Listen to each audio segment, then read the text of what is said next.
le néolibéralisme a un avenir politique. C'est-à-dire que c'est ça la folie que nous vivons et qui montre bien le déficit démocratique. Alors que ce modèle n'a aucun avenir, que c'est une impasse économique, sociale, écologique qui nous amène à une catastrophe, ce modèle a quand même été capable de s'imposer progressivement depuis une vingtaine d'années dans des démocraties. Ce n'est pas des fascistes qui ont imposé ce néolibéralisme, dans des démocraties, c'est-à-dire dans des situations où normalement, quand la majorité des gens disent « mais ils sont fous », on change de politique.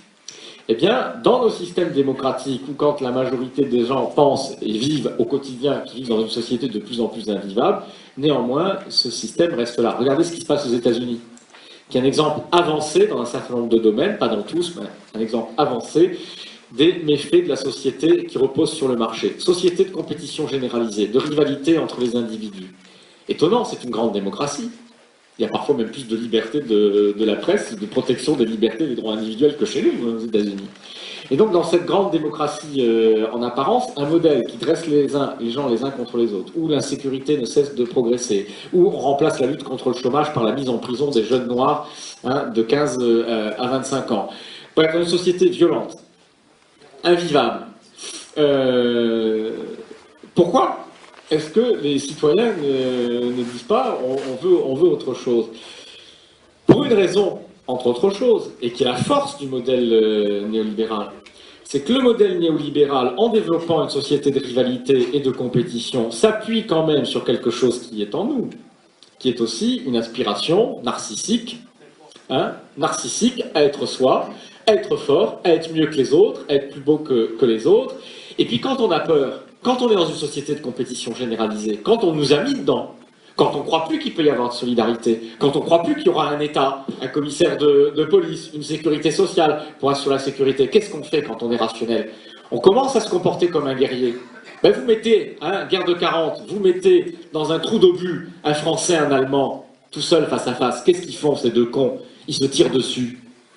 Et pourtant, chacun sait que le seul truc intelligent qu'il y a à faire quand il y a deux personnes face à face qui en fait n'ont rien l'une contre l'autre, n'ont aucune raison de s'entretuer, ce serait de dire bon écoute, on pose les armes et puis on se barre chacun de notre côté. Et pourquoi ils se tirent dessus? Ils se tirent dessus parce qu'ils sont à la guerre et qu'on les a mis à la guerre et que la guerre on n'a pas d'autre choix que de se comporter comme un guerrier, parce que celui qui ne tire pas sur l'autre, il est tué avant d'être tué. Et donc pourquoi je fais cette parenthèse? Pour comprendre pourquoi le néolibéralisme a un avenir politique. C'est qu'en développant une société de rivalité et de compétition généralisée, il transforme peu à peu les individus en guerriers les uns contre les autres. Il détruit les collectifs, il détruit les solidarités, il détruit dans la tête des gens l'idée qu'ils ne sont pas seuls, mais qu'ils sont membres d'une communauté politique. Et quand vous avez des gens qui ont ça dans la tête, et quand vous avez des enfants qui sont éduqués par des parents qui ont ça dans la tête, eh bien à l'arrivée, malheureusement, ça peut vous faire une société de gens isolés les uns des autres, apeurés, qui voit dans l'autre un adversaire, un rival, bref, vous avez créé les conditions idéales pour que les gens soient des esclaves volontaires. Ça s'appelle la servitude volontaire. C'est le projet. Bien évidemment, on voit bien quand on voit les nouvelles stratégies managériales dans l'entreprise, c'est ça. C'est de transformer chaque individu en un rival de l'autre.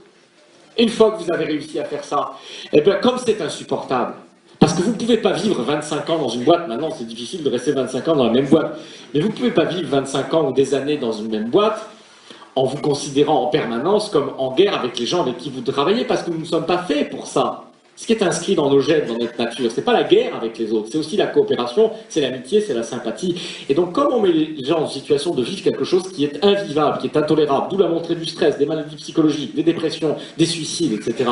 Eh bien qu'est-ce qu'on fait finalement pour en sortir, pour survivre dans cette société invivable? Eh bien on finit par, dans sa tête, s'inventer de nouvelles valeurs pour croire que c'est normal, pour croire que c'est bien.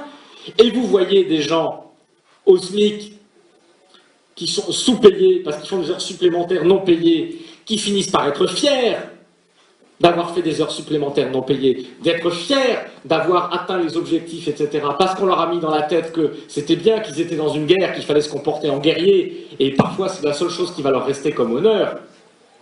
C'est justement d'avoir intégré les valeurs du patron et d'avoir fait les leurs. C'est ça qu'on veut faire. Et donc, évidemment, le néolibéralisme peut du coup avoir un débouché politique et un avenir politique. Parce que s'il mène son œuvre, ce venin de la compétition